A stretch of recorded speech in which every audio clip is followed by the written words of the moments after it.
Yes, today we're talking about the economics of scale, and we're asking this question, do you believe we have to sacrifice our community resilience to attain ever more efficiency?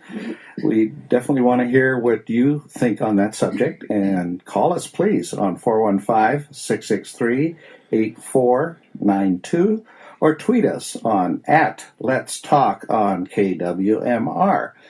So we're going to talk a little about definition at first, and we'll talk about the pros and cons and all of that. But let's see what the caller would like to start us with. Hi, caller, you're on the air. Oh, gracious, is that me? That would be you. You've inspired me to get out of bed. And I think What is your name, by the way? I had to, walk over and get a banana, and there was no way of doing that without also walking by the phone. And then I thought, I'll call in. And who What's is your this? name, please? Oh, do I have to give my name? Yes. My name is Charles, and I live in Marshall. And yesterday I had a conversation with a rather tall Englishman named Paul and Mary Hawley here in Marshall, and we were talking about the topic for the show, which is actually something that sort of, very much the inspiration for the work that I do. I work for a company called Local Power, but the idea is that once you create the separation between people of great physical distance, that is the space in which this kind of gaming with our concepts of love and friendship, of our ideas about how the world works, where our food comes from, etc. That's where that gaming can happen. So, and it even happens in things that, I support that are quite good. I mean, you can buy something that's organic. Well, how do you know? You've accepted a brand. You've accepted someone has placed a label on something. But that intimate connection with the physical world is something you've just accepted on faith. But I think also really terrible things happen because of scale. Now, there are these horrible wars going around in the Middle East, which we're perpetrating. We're killing people every day. But we don't really think about that as being a part of our life. I don't think about myself as being a bad person because of that. But ostensibly, I'm connected to it. But the scale of the country makes it impossible for us to think about that as something that's real. I mean, what's real for me is this national park I'm looking at right now, this empty symbol of beauty or nature or something like that. I'm not thinking about the fact that I'm actually at the end of a global supply chain, that I'm getting lettuce from Chile, that I'm getting, oil and gasoline from, the Middle East or Venezuela or wherever. So that's the problem of scale. It allows us to live in a fantasy world and a fiction, which, as climate change has shown us, or is showing us, is extremely destructive. How we could simultaneously feel good about ourselves and think that the world is a nice place, and specifically be the agents of its destruction through our fantasies. Yeah, Charles, you're talking about that disconnect that happens when we keep following this economics of scale to a global level. It does start small at home, and even where we live in our neighborhood, a lot of things obviously are still going to be sourced from far away, etc. And the connection that you were making, I think, is really important. You said you don't think about it. Well, you are causing us to think about it when you bring it up. So I appreciate that you are thinking about where do these various things come from? Like when there's a war in the Middle East, is that somehow, do I have complicity in that? Do I somehow, by the culture that I'm in and the choices I make, am I actually encouraging that war? Yeah, the taxes that we pay. I can have another second. I know I've taken up a lot of your time. You can have a lot of time, Charles, because you're making good points. Oh, I see. Hooray. Well, the point I would make is people should also, in the other direction, not despair. Because the world is made mostly out of political decisions, which individuals can impact. And so I think a lot of what happens is people say, well, look, there's no hope. There are no real options to change anything. And this is what encourages our fatuous culture of play, but that's for another show. But the other thing is that people blame themselves as individual consumers and say, well, it's my fault, I'm a sinful person or something like that. No, these are political questions. Trade agreements are political questions. They're made by politicians, and so we can change the coordinates of this world we live in. We can do something about it. Yes, they have the political power, but we have each other. one of the things people do now, and they do it en masse, is vote with their dollars. They buy with their dollars. And this has had a huge impact on the way food is being processed and what's showing up in restaurants. So you're right, we do have a lot of power if we hang together as a community. I Charles? think that's right. That's a very sweet message to end on. But Charles, I have a quick question for you. This is for Robin. me. Yes. So I'm wondering, one of the things that's going on, especially in the area we live in, the majority of us tend to be liberal voters. And what we're seeing now is this friction between Bernie supporters and Hillary supporters, and Bernie supporters saying, if Hillary gets in, we're not going there, because she represents the wars in the Middle East. She represents this disconnect, and she believes in this incrementalism. But this younger generation specifically, who's really pulled Bernie up to power, is saying, we want more of an impact. We don't want these layers between us. We don't want this distance. We know that what we're doing in this country is killing people. We know we're killing our planet. They are really feeling that connection, and they don't care anymore about the incrementalism to keep us feeling in a nice flow. Do you think that desire for more connection is what's showing up now and even with the Trump phenomena? Well, yeah, absolutely right. Politicians are what we call facilitators and mediators. They're these corrupt middlemen in between the constituency, the people they're supposed to represent, and these very powerful business and imperial interests. And, of course, the people are always left out of that. And Hillary is the type of person, very much like the Republicans who say they love Jesus and stuff like that, who's just meant to manage liberal boomers. That's her role. She's going to deliver liberal boomer women and keep them in line when they should be angry, contain their anger, corral them, and deliver them to the interests that she represents. I mean, this is the problem with these middlemen. But, yeah, I think people who are voting for Trump and people who are voting for Bernie Sanders are saying that, you cannot be led just by, I mean, it's sort of less true with Trump, but true in a way. You cannot just be led by fear. Now, and the culture up here is terribly fearful. I mean, I see people just terrified, you've got to vote for Hillary, the world is going to end. And I don't believe it. I don't think that anyone gets anywhere based on fear. Ultimately, you have to stand up and say what you believe in and deal with the consequences. And I think that we've reached a crisis point in our own culture where increasingly that's going to have to happen. And the middlemen have to go because nobody believes them anymore. Yeah, that's the good thing about this election cycle. Everyone found out for the first time that our elections are corrupted. Yeah, I want to take it back from the political, which you're talking about, is an outcome of the economics of scale, because economics is now governed more politically than it used to be, partially because it's grown so large and multinational corporations, where 2/3 of the global trade is done by the top 500 corporations. 1/3 is done by the top 100 or so multinational corporations. And the ability or inability to control all of that at the global level by national governments and collections of governments is obviously challenging. And you brought in the cultural globalism that has followed. So the economics is usually what starts this going to a more efficient, to a larger production, because if you can have less cost per unit, then you can usually make more profit, sell more of whatever product or service you're selling. The consumers, we benefit and buy into this because we get to have more things cheaper. So more for less sounds like a hell of a good deal. And it's one thing we've been pursuing as a society. Well, Bernie, can I just say as a final comment, there's a history here. Now, I have another neighbor, Marshall, happens to be a tall Englishman, but this one doesn't have a beard. And he told me that he flies commercial jets to Asia to bring back iPhones. iPhones don't come on ships, they come on jets. And then he said, but the outgoing trip, they take strawberries from Monterey to Japan. And for 100 tons of strawberries, it takes 100 tons of jet fuel. 1 pound of strawberries, 1 pound of fuel. That's obscene. But why did that happen? It happened because it was a part of a strategy that is of the federal government in the Nixon administration and previous administrations to try and dominate foreign countries by making them dependent upon American agricultural imports. And that was a strategy we do it today. So you have situations where there are countries in Central America or in West Africa, because they have to make us coffee and chocolate, they actually need to import our grain. Now, that's not a story just about economics of scale. It's also a story about empire, and that's all I wanted to say, is that there's something else going on there.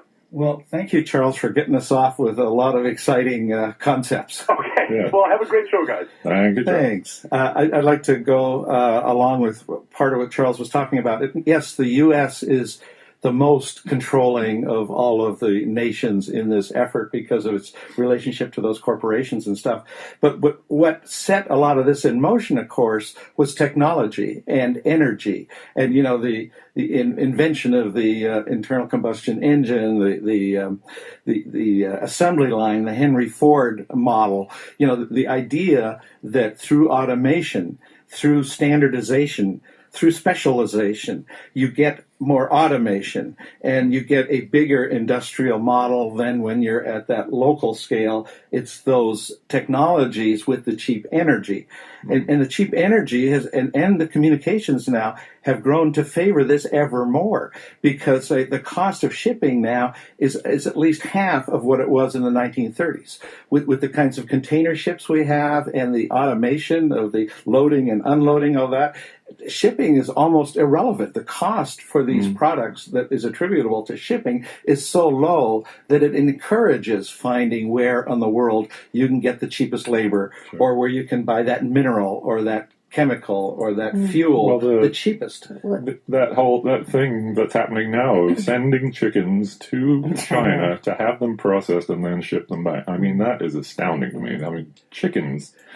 Yeah. So if the Really? cost of transportation all of a sudden got much, much bigger, there'd be a different economics, and then globalization would start to feel the pain of all that shipping around. Well, I think there's also a psychological, I guess that's the word I'm looking for, aspect to it. When I've said this before, that in the 70s there was a big shift of consciousness. We went from being citizens to being consumers, and there was a huge marketing effort, at least in this country, it started here, where more is more, and you can't be happy unless you have more, and that somehow your happiness is linked by all of the things that you need to buy, which propelled a lot of this technology. This wouldn't work if people weren't buying or thinking they had to buy.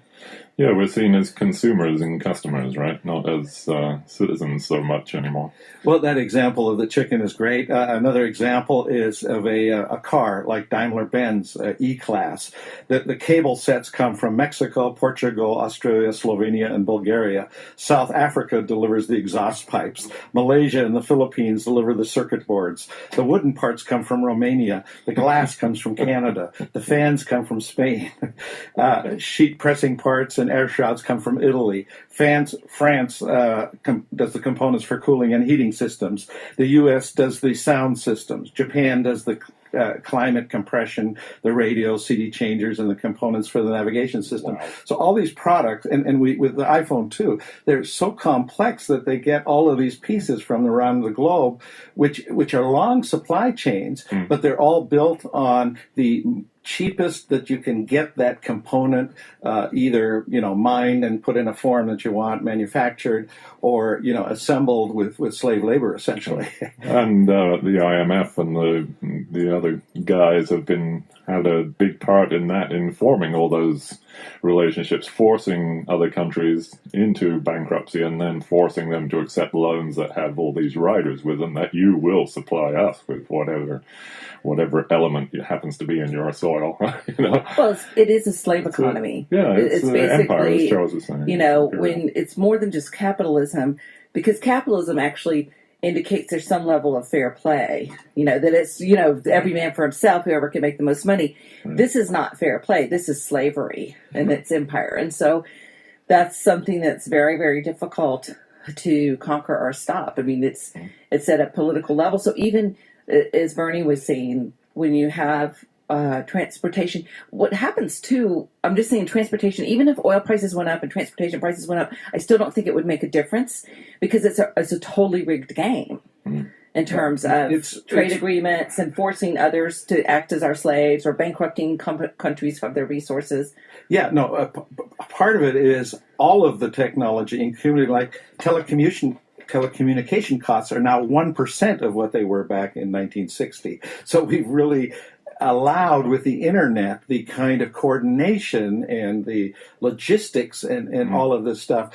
And so it's so tempting. And we recently saw the news story here of where in Thailand there were actually slaves being used to do the fishing and the fish processing. All the cheap shrimp that everybody's buying is slave labor. Yeah, so we may not want to have the slave, and we want it kind of labeled like this should say slave labor, and then we won't buy it, or we want our ethical iPhone. But in general, we don't want to recognize that all of these products are loaded up with all of these destructive elements, both at a social cost level to people who are being abused and being taken advantage of, exploited, and of the natural world where all of the mining and the waste that is toxic that is being produced and either put in the air or put in the water or put in the land. It doesn't matter. You go around the world, there is no such thing as real sustainable mining. It's all become major, big operations that the country that they're in will not fight. Just like in this country, coal we recognize with the dirtiest of the fuels. Right. But the political consequences in the Appalachian of Kentucky and Tennessee and West Virginia was so strong that politically coal was still king and would keep us from not doing all that energy extraction. Sure. Oh, and even we have now, when they're showing that fracking is actually far more detrimental to the environment than coal, the latest studies have shown. And you have Hillary Clinton, who who will probably become our president, who's quite liberal, who says, well, we maybe need to frack some or here or there. There isn't that just outcry of stop. And I don't even know if the outcry of stop in one country can make a big difference, because it is such a global phenomena. And how can we really stop this handful of people at the top that are really controlling everything? How do we stop that? There is a local element to that fracking. I just saw a news story where, New York State banned it. And they were talking to people in New York State who were putting the pristine lake and the environment ahead of what they could make. And then they talked to some landowners in Pennsylvania where it's not banned that were making thousands of dollars by leasing their land to that. And they didn't want that right of being able to sell their land to these. We're talking about the virtues of being able to have these fracking rights and to sell them and make money off of it. So people there are at that local level engaged in enabling or disabling this. It's not just the politicians. They are really responding. But I think this is where it's very, excuse me. I think this is very interesting in terms of what the young people are bringing to this election, because what this really at the bottom truly requires, and we've talked about this before, is a shift in consciousness. There's somehow the young people are galvanizing the idea that, it really is more important that we have air to breathe, water to drink, and a life to live without complete stress is more important than money. And they are organizing around that principle. And so are you going to change the greedy guy? Not necessarily, but his kid might, because this seems to be where the real energy of real change is coming from. I'm not talking about cosmetic change. I'm talking about a shift in consciousness. We have a caller. Looks like we have a caller. Hi, caller. You're on the air. What's your name, please? Yes, this is Stephen. I live in Marshall. Stephen. Hi, Stephen. How are you? Oh, well, here. Turn your radio down. I just turned it off there. Yes. Oh, okay. So what does this topic bring to your mind, Stephen? Well, several things. Number one, I don't quite agree with this idea that the youth are going to change everything. I've been out for the last number of weeks petitioning to put a number of things on the ballot.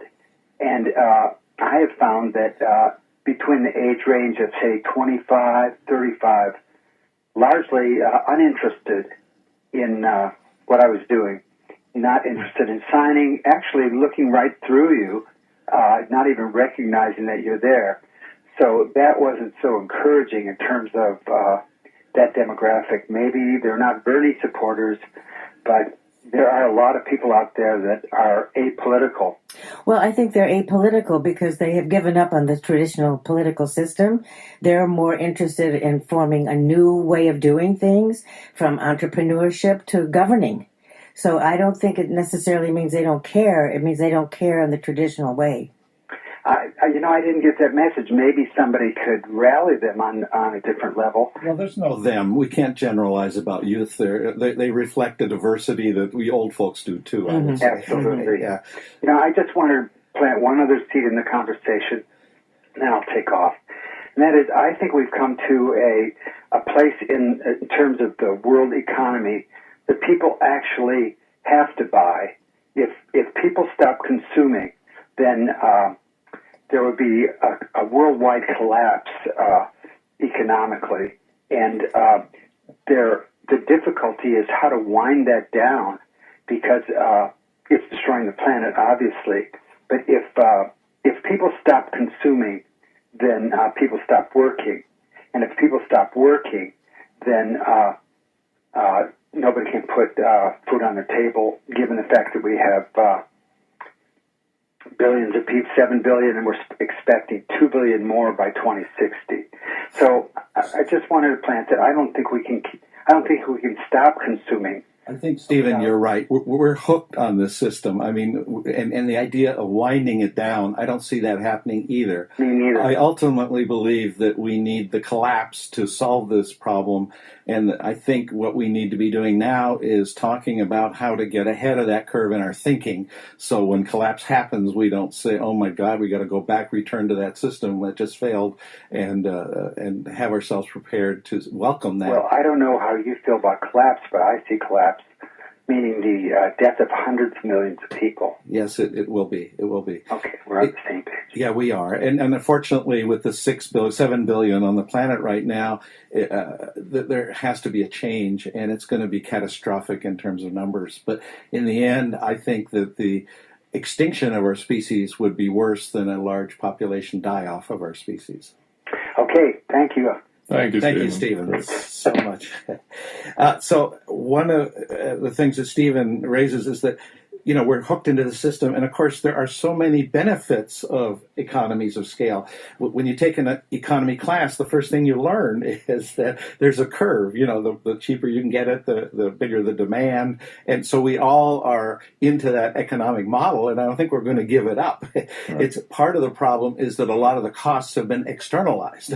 They're not reflected in the product. And that's what that slave labor does. It takes the slave time and doesn't pay for it, and has an unfair advantage over someone who's paying their employees at a good wage. And that's the tension. But the drive for ever cheaper means we shop at Costco in bigger packages.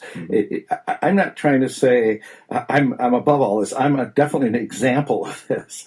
And I want to read from Murray an email where he made a lot of great points, but he starts off with some of the benefits he sees is that we now have a democratization of goods. When the economic gap seems to widen, even now relatively poor people are able to enjoy many of the benefits of industrialization. For example, access to knowledge, the arts, and transportation.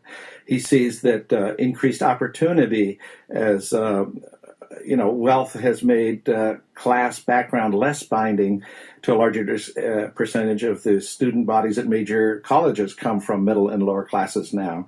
And invention, we get more innovations as a result, the iPhones, the pacemakers, rocket ships, and discovery. I mean, what our science and medicine and scientists in general have been able to benefit from. I mean, one of the things is there's a discovery in science now, and then immediately it's communicated to all the other scientists through the universities, through the internet, through the publications, so that the advancement, the exponential growth of our knowledge is fantastic as a result of economies of scale. But the downside to that is the fact that when you think about recent studies were showing of archaeologists coming together that they pretty much have proved that cancer is a modern disease. There was no cancer. It was extremely rare. They can't find it in people who lived 2,000 years ago and beyond.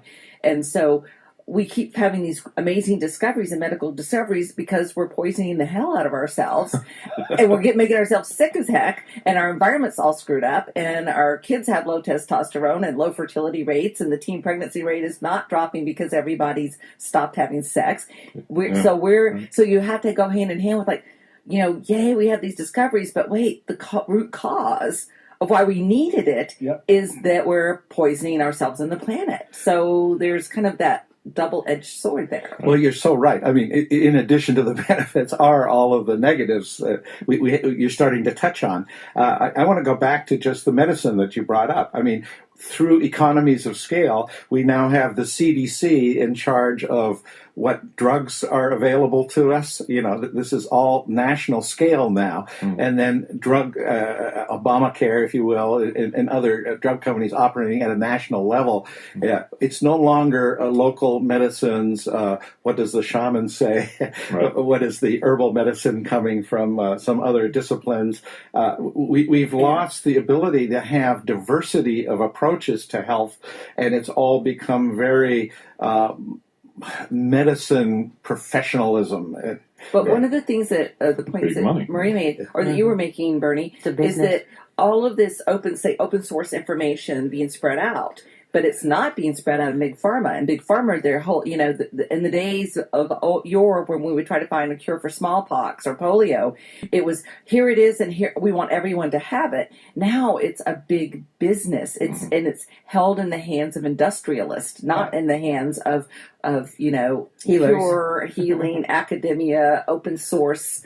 Everybody, here's the formula for this wonderful drug that's going to save us from this disease. Yeah, you're so right. Well, see, patents are the tool that they use to say, I now own this, and it's given the justification that we need to spend a lot of money on research and development and then get those patents as the way to recover that cost or to incent us to do the research in the first place. But it's a spiral in one direction. It is never coming back in the other way. Same with copyright. And of course, Robin, with seeds, you're so well aware that this idea of now Monsanto owning seeds that are so common in our agricultural and people business. even patenting bacteria DNA. and DNA and patenting, because theoretically, if a cure is used on you that came from a stem cell line research, then you have in your body something that's owned by that pharmaceutical company. So they're actually, one of the things are, how is that going to play out legally? They can call you in if they want to test you, because part of your body now is patented by them.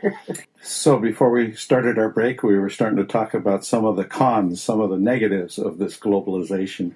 And yes, there are many, I believe. Monoculture is that example that we have in agriculture. But I believe we're getting monoculture in a lot of aspects of our lives. There's a sort of a loss of the social diversity around the globe as everyone becomes more, what's that word? Metropolitan, cosmopolitan, urban, homogenous. and so that the popular culture, for example, that's on TV is spreading to more and more nations. And it's, again, that efficiency of people who do media, who do PR, who do advertising, who do all of that, are having a broader and broader effect.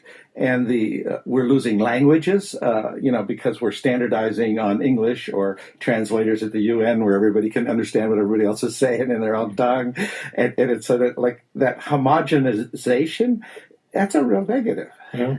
And if you have thoughts about this subject, give us a call, 415-663-8492, or tweet us at Let's Talk on KWMR.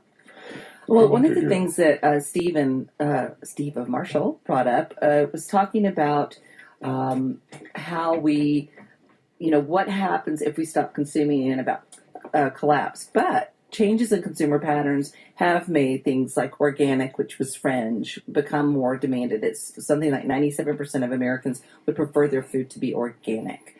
And so we do have some shifts in that way. But, and back to Mary's point as well, is actually it started in the late 40s and early 50s. Advertisers and corporations, the first thing they tried to do to change households from units of production to units of consumption was to try to get rid of home economics classes and shop classes in American high schools. Because the economics classes, when they tried to get them to buy like Betty Crocker mixes and cake mixes and things like that, the economics teachers were like, no, because in home economics, I can teach a girl to make a cake for $2 instead of buying the $4 mix. You know, why would I ever teach that? Why would that? That's not an economically great idea. So over that period of about 20 years, by the late 60s, most households in America were units of consumption producing nothing.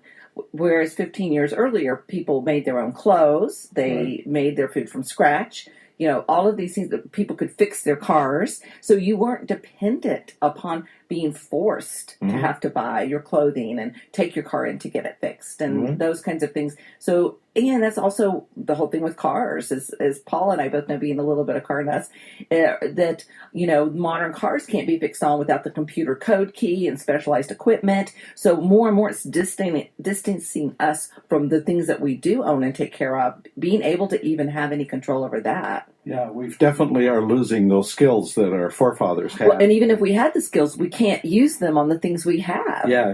You're so right.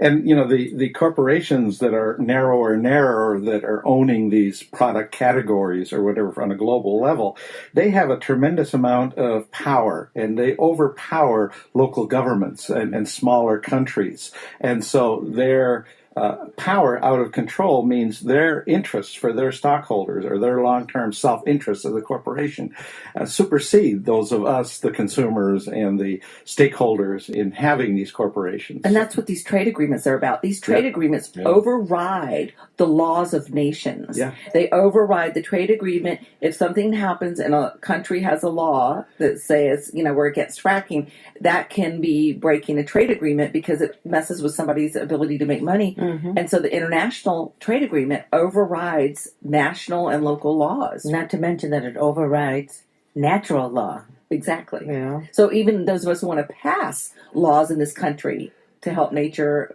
a trade agreement can override it. Okay, we have a caller. What's your name, please? You're on the air. Hi, this is Murray. Hi, Murray. Hey, did you mind me reading of your email? No, actually, it's one of the reasons that I was calling. Oh, to correct it? My lawyer will be. Hi, Murray. Hi, Murray. I wanted to say thank you for reading it, and it shows how complex and interesting this show is, that you do tweets and that you'll read a letter. And I feel like you're really doing all you can to encourage local conversation. So I just want to compliment you on that, and thank you for reading my letter. I would like, this is for Bernie, if you could talk a little bit more about how we might prepare for collapse, or what are the things that we should learn? You know, you were saying, in some sense, collapse is inevitable, and little patches is not going to avoid it. But what do you envision? See, Murray, thank you for that question. I'm going to listen. That really, you understand my question, so I don't have to clarify. I do, but I would love it if you stayed on and we conversed a little. Okay, well, I will. Okay. Okay, well, I think before we take actions that most people like to go to, we are a culture of people who want to jump into action to solve a problem. I believe the first step is clear thinking. Yeah, a lot of friends, when I talk about this stuff, want to say, oh, you're gloom and doom. And I would rather change that to gloom and bloom. So the idea is that, yes, when there is a collapse of the economic system, as there is already a collapse happening of natural systems in many places, we're seeing large populations dying off. We see extinction happening at unprecedented rates, so that people are saying this is definitely, we're on a path to near-term extinction. So as those collapses are happening, if we pretend they're not and go on with, we can continue to fix this model that may be fundamentally flawed, rather than be willing to talk the tough talk, even the talk that we can't live. In other words, people also tell me, well, Bernie, who are you to talk? You drive a car, you live in a big house, you know, you do all this stuff. Yeah, they're right. I recognize that I live unsustainably. I recognize that I'm a big part of the problem, and I'm an accomplice to all of this globalization that is causing so much harm and destruction. But I think, Murray, we're not anywhere near as a society ready to have that conversation on a broad scale. We nibble at it on the edges, and with this show, again, we're bringing it up. But do you believe that we have enough of that conversation in our local community, Murray? No, I mean, I think I was just going to reference this article that you sent me, which I think is so good that I would like to recommend that you make it available to everybody. It was the first chapter of a book or something about it's about that issue. But that article that you sent me was saying that people feel very comfortable if I can switch cars, or if I don't buy this one product, or if I flick off the light here, then I feel I have stopped, I've reversed the course. But I think that you're arguing, and I think there's growing evidence that those little things are just kind of fooling ourselves, so I don't think that we have gone deep enough. Well, just like my colleagues here were saying about there's sort of an insidiousness to the corporations that are in this model and benefiting and profiting from it. They like for us to be continuing to look to continuing to grow the economy by shopping for the new green products, by discarding the old, which are bad, and buying the new, which are good, and keeping us on this trail of ever more consumerism so that there's continued economic expansion. I just want to address Murray. This is Robin. I was thinking in terms of when I first moved out to West Marin, and prior to that, being involved somewhat in the transition town movement and communities trying to prepare themselves for collapse. That the system is not going to continue, and either climate change, the system, it's going to fall apart at some point, and so we need to build resilient communities that are self-supporting. And then different friends of mine, as more we watched what was happening in the world and looking to transition towns, and my feeling personally was that you're going to be overrun by the starving, by the hurt, by the whatever, so that I actually think if a collapse comes, it'll almost be like the Dark Ages, and there will be enclaves that are maybe up, in Surprise Valley and areas that are isolated and defendable that will have little enclaves here and there who survived the collapse. I see it as that may be more of what we see, or certain countries or certain areas that are able to sort of wall out as much of the destruction as will be happening. And I think climate change is, having come from the Gulf Coast area and watched towns be wiped out and the cultural impact on huge storms, I think it's going to be coming from different directions. But I'm curious what you think about what can we do to encourage the shift, even if it means collapse, and what should we do personally? Because I do think having an electric car makes no difference. I have my old red Land Rover and my old 17-year-old Volvo because they can still be worked on mechanically, and I'm prepared for no computers in my car. Mm-hmm. Well, I think it's very. I don't like to praise Bernie ever, but I think the idea. One of the points that he makes that I find very useful is to examine the mindset that there is somewhere a little fix, and this fix that we're going to get is going to make the difference. Magic bullets. And as opposed to really coming to grips with the problem, which I think is sort of a universal idea about almost everything, right? I mean, that you could fix something in the wrong direction, and well, a lot of people that I know that are in the sustainability movement, and I was neck deep with them on that, and want to be a little less unsustainable. And it's this idea of slowing down in the wrong direction. But I want us to not only slow down, stop, I want us to go in the opposite direction. And that's where many people are fearful to go, both in their thoughts and ultimately in action.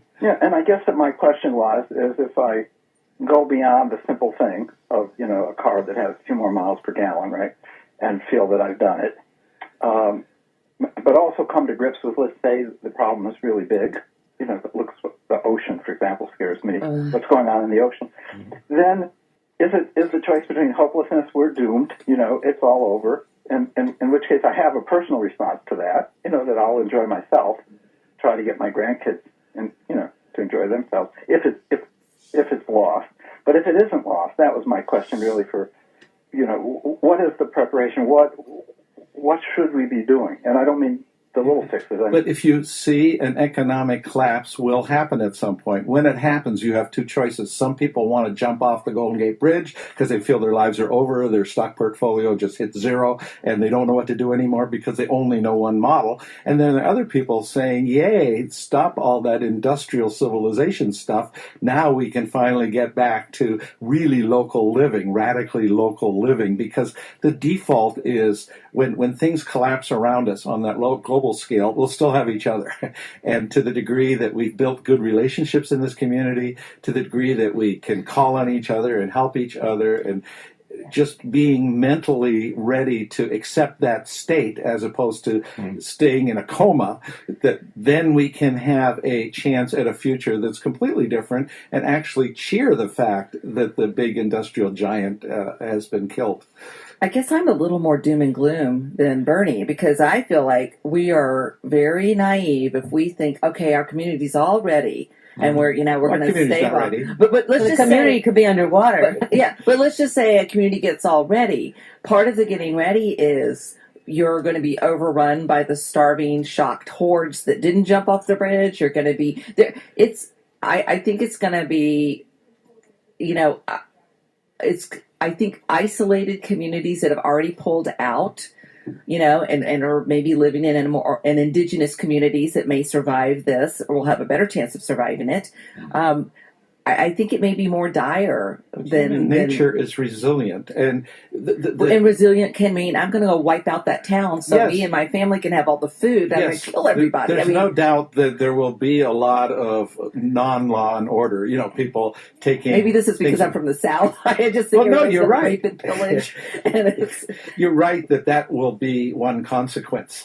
But that doesn't have to define us completely. But certainly. I think in planning, like, how do you plan? Like, if you really own that this is going to happen, what decisions do you make? Do you, as Murray says, if it's really going to collapse, then go to heck in a handbasket. Let's just enjoy ourselves and maybe try to set up a safe place for our children or grandchildren. Or do we have an exit strategy? Do we all plan to move en masse somewhere else that's more defensible? I have to leave, so I'm just going to say one thing about it, so I would leave it on my most negative.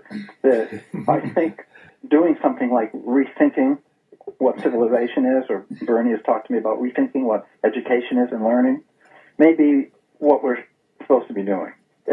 Not just saving West Marin, but dealing with bigger issues of humanity, which I think is something that has within it a grain of hope, even though maybe Inverness isn't going to make it. You see what I mean? But someone will. We do. Thank you so much, Murray, for calling in and being a big supporter of our show. Thanks. Wonderful show. Talk to you later. So, it's an interesting conversation. My husband and I have this all the time because we're in our golden years, so to speak. And when we think about what should our next move be, we know it's not viable for us to stay in West Marin unless we're able to come up with an enormous amount of money to buy something, because at some point our landlords will sell, as we're seeing, or raise the rent way beyond what we can afford. And we're seeing this with a lot of our very stalwart, integral members of our community having to leave because of housing issues.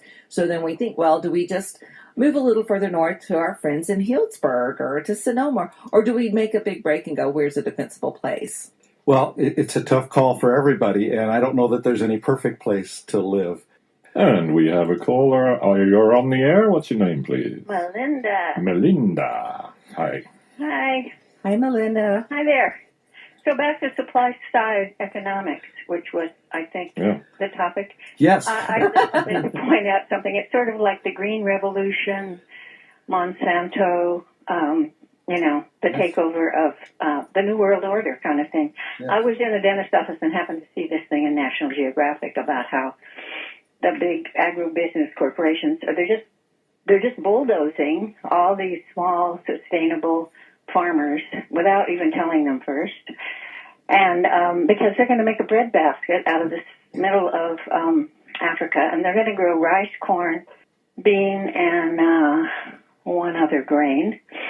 And it's just tough that you have these diversified farms. And what my point really is that they're figuring on this huge population growth by 2050. This is their whole business model, and therefore they're going to be able to feed all these people on 4 different foods that they're going to grow. Mm-hmm. And so I just think, what a huge wrong turn. Yeah. And back to people's stock portfolios. Uh-huh. Maybe we ought to be divesting from a lot of that stuff. I mean, I couldn't agree more. because I don't have one. Melinda, what's interesting is I was invited to speak to a group of investment consultants whose clients had portfolios of over $5 million and up. And they wanted to talk to someone. They talked to several of us around what their people wanted to start investing in was viable farmland with independent water supplies, because they see the collapse coming. And what they want to invest in is buying up really good farmland, and also they've invested in technologies to quickly turn land that's conventional into organic within 18 to 24 months. Wow. And so they wanted me to be a speaker at that point in time. This was maybe 5 years ago, to talk to them about the threats of GMOs, because these very, very, very wealthy people are going to have their own farms, their own water supply, and they want to keep out the stuff that they're probably making their money off of, Monsanto or GMOs, but that these people, what they thought was the new gold was going to be water and food for their children, grandchildren. And they had actually developed a model that would be sort of a serf model, where farming families that would agree to farm the lands for these wealthy people could stay on the lands, and their children could stay on the lands and partake of the food in exchange for being there. Huh. And That's so the Middle Ages. it's basically was Middle Ages. Fiefdoms. Yeah, but they'll create these bubbles Right. of arable Small great bubbles. Yeah. Yeah, so the rich keep getting richer. There keep being fewer and fewer of them. That's the end of this economics of scale, is very few people owning and controlling or wanting to own and control everything. So, Melinda, when you bring up the idea of divesting, obviously Bill McKibben's been talking about divesting from the fossil fuel industry. I keep saying we've got to divest from all the corporate model, period. Can you imagine if there were no more corporations, and they only exist because we allow them in our political process? We give them charters to what started off with corporations doing something like the Erie Canal. It was for the benefit of... That was it for them, yeah. Yeah, but now all you have to do is pay a little money in Delaware, in Wilmington, and you're a corporation, and now you can extract in countries where you can get away with it, or you can pay them off. You can cause all this loss of diversity. You can really cause us coming near to extinction, and that's not serving us. So I call for getting rid of capitalism and getting rid of corporations, and really starting on a whole new model that's all local. Well, that's excellent. I agree with that. And I know I've learned somewhere back there that population growth goes along neck and neck with food, how much food there is. So when people are literally starving, they're not making babies. Not making babies. Yeah. But to keep feeding them beans and rice, anyway, to feed them very poorly, they can, I don't know. The whole industrial green revolution thing operates on that strange model, and I think we need to just not subscribe to that. You're so right. And like the Bill and Melinda Gates Foundation is a big pusher of the technology in that wrong model. Yeah. And they're doing more damage. And people think, oh, Bill Gates, he's so smart. Well, yes, he's a smart man, and he thinks this technology is the solution to everything. Well, Darth Vader was smart too. There's money over everything. Then, Melinda, it's interesting because the studies have shown that what is the most sustainable and the most guaranteed way to feed everyone on the planet, even with the increase, is local, sustainable, small organic farming. Sure. That's what it works. We don't have a food shortage, and we now produce more food than all the people on the earth can eat. It's a distribution issue, right. And it's a control issue by the corporations. Half of it away. Mm-hmm. Or, you have something happened in Haiti, and half the money that was going to food, it gets sent to this corporation or diverted here or diverted there. So the most non-politically corruptible and the most viable economically and health-wise for the planet and humans are sustainable subsistence farms that are Yeah. organically grown. Yeah, well, that's why I just happened to be at the dentist and opened the National Geographic to this article, and it sort of horrified me as this beautiful woman with her hoe and her 7 or 8 different crops that she grew for her family, and she said, this bulldozer just came in and wiped it all out. I have nothing. Oh my goodness. Oh, but they said, but we're gonna teach you how to grow rice. Oh my goodness. GMO It's gonna work rice. for us. I mean, it's the same story. Yeah, it's slavery again. Mexico and everything else. Well, and the trade agreements helped that. That's what happened with Yeah. NAFTA down in Mexico, getting rid of all these small farms. Absolutely. You know, and we're upset that immigrants came here to come do our work. You know, a lot of them had to leave because their farms were taken away because Well, of we NAFTA. did the corn thing in Mexico. Yeah. We gave them GMO corn and undersold their 18 different varieties or whatever. Anyway, I'm going to hang up. Thank you so Thank much you. for Thanks, calling in, Melinda. Melinda. Thank you. Great. Bye. So we're getting near the end, and I want to suggest that part of our Western culture is actually elevating efficiency to godlike status. I hear this all the time in the dialogue. Oh, we're going to solve this problem by becoming more efficient, more efficient, more efficient. And all of that has been at the expense of long term. It's always efficient in the short term. It always means better profits and quarterly earnings for the corporation. And we've got to get out of this mindset that efficiency is everything. Because But Bernie, do you think that that's the people's mindset or it's the corporate mindset? I don't Well, sense we've been that it's sucked the into people's. it. I agree. Yeah. I think But it's we a all cultural willingly mindset. buy into that. I see us all using that language. Like, Mhm. isn't efficiency and having more a good thing? And so we all strive for more comforts, more things. I don't say all is wrong. Some people have indeed seen that it's wrong and are trying to drop out and live an alternate lifestyle. And I'd say, hooray for them, and I'd say the rest of us ought to be mentally making some transition or getting ready, even though we feel trapped in this consumer economics of scale model that we just can't get out of right now. But we can all hope and be ready for a different world, hopefully not as traumatic as Well, I like what you are. said, Bernie. Efficiency is the enemy of resiliency. Yes, That yes. you know, that's one of the issues. Yeah, I don't think most people see that as an opposite. They see the opposite of efficiency as inefficiency. But it's like you really have a hard time. Resilience requires some duplication, modularization. It's like nature is. There's no hierarchy in nature. And efficiency comes through hierarchy. Fascism is very efficient. So let me thank our listeners and callers today for your participation. And I hope you tune in every Thursday at 11 because your voice really does matter.